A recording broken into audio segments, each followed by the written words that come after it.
Dear friends, welcome to the 15th day of fasting. This is Lilin and Clovis. sending our love from Mogi Guaçu, São Paulo, Brazil. The quality we are going to present today is follow the guidance.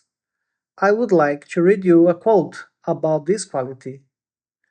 On each vital matter, he would provide direction and the believers would consult and strive to apply his guidance, sharing their experiences with him and raising questions when they faced perplexing problems and difficulties.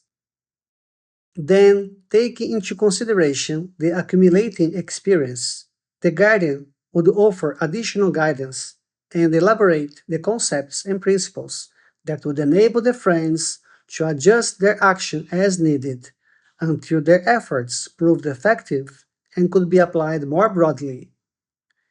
In their response to his guidance, the friends demonstrated unwavering faith in the truth of the revealed word, an unfaltering trust in his vision and infallible wisdom, and an unshakable resolve to transform the various aspects of their lives according to the pattern set out in the teachings. In this way, a capacity for learning how to apply the teachings was gradually cultivated within the community. The efforts of Shoghi Effendi to set the believers on a path of learning were further extended after his passing under the direction of the Universal House of Justice. Today, the Baha'i community is distinguished by a mode of operation characterized by study, consultation, action, and reflection. And now we will hear two short stories about following the guidance.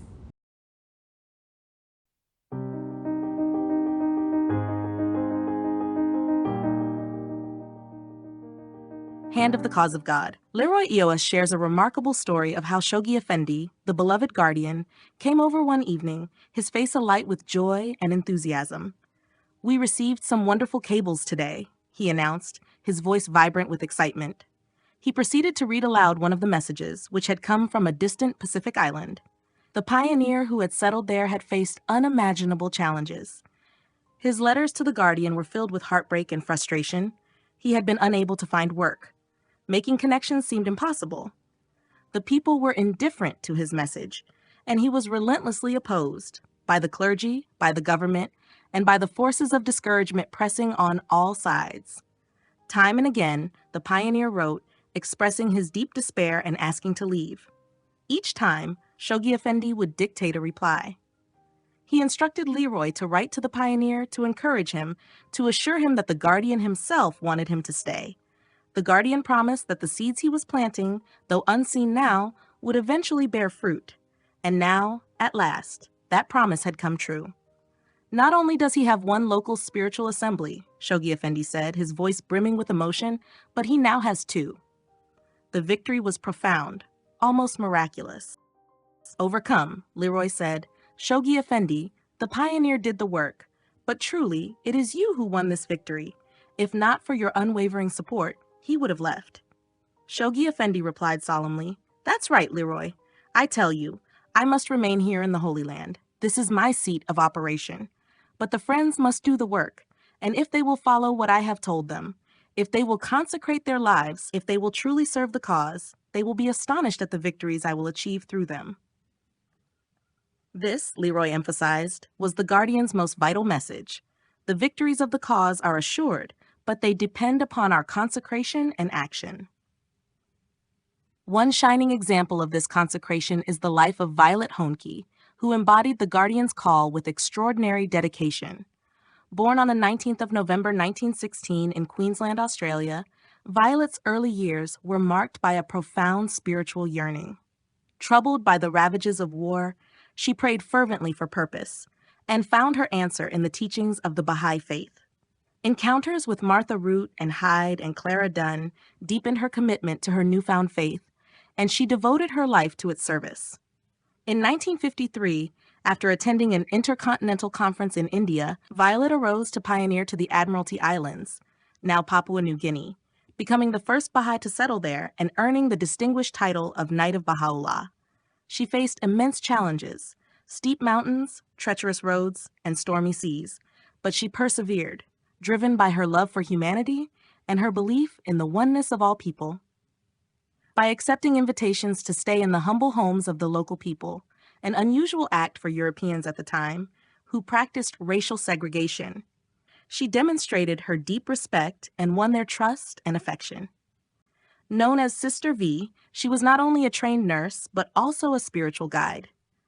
She served as matron of the first integrated hospital in Papua New Guinea, providing care and love to all who came to her. She tirelessly traveled across the country, bringing the teachings of Baha'u'llah to countless villages, often writing encouraging letters to nurture the spirits of new believers. Her commitment was unwavering, her life a living testament to the transformative power of service. Over 5 decades, Violet's efforts helped a solitary believer grow into a thriving community of thousands.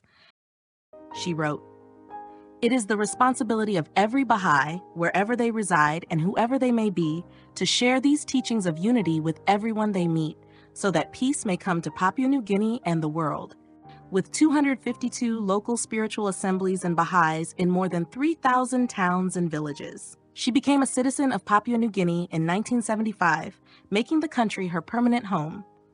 Even in her later years, she remained a pillar of encouragement and guidance, her door always open to all. When Violet passed away in 2004 at the age of 87, the Universal House of Justice paid tribute to her unparalleled service, writing, "Future generations will glory in her accomplishment in setting the foundation for the growing Baha'i community now found in more than 3,000 towns and villages of her adopted nation." Violet Hoehnke's life, like the story of the pioneer encouraged by Shoghi Effendi, reminds us of the profound truth.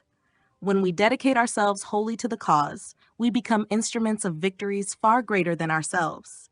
The seeds we plant, though unseen, will grow into mighty trees, bringing shelter and nourishment to countless souls for generations to come.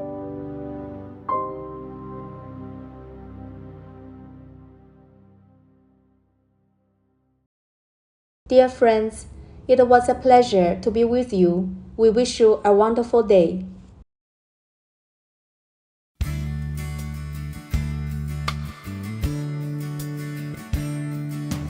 Come on, all you glory boys, and hoist your banners high.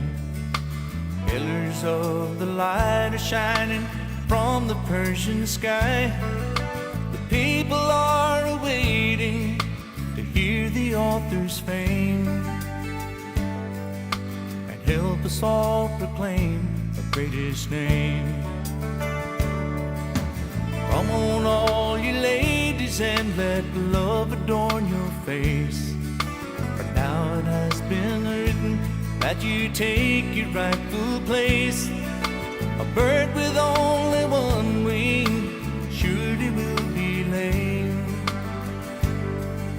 and help us all proclaim the greatest name. Baha'u'llah, Baha'u'llah, help us all proclaim the greatest name. Baha'u'llah, Baha'u'llah, help us all proclaim the greatest name.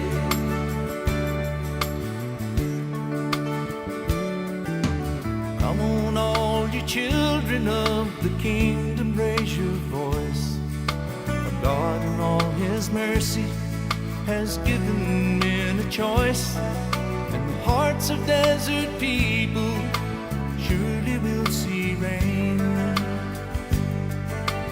Help us all proclaim the greatest name.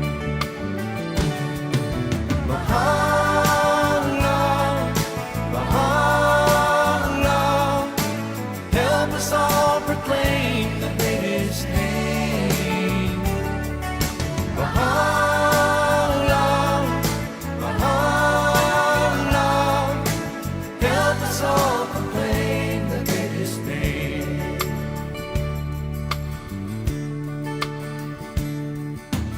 Come on,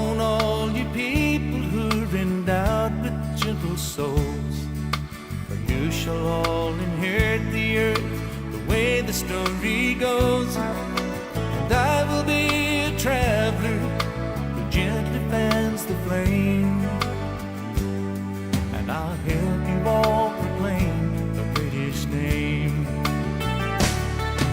Baha'u'llah, Baha'u'llah, help us all proclaim the British name. Baha'u'llah, Baha'u'llah, help us all proclaim the British name. Baha'u'llah, Baha'u'llah, help us all proclaim the British name. Baha'u'llah, Baha'u'llah, help us all proclaim the British name. Help us all proclaim the British name. Help us all proclaim the greatest name.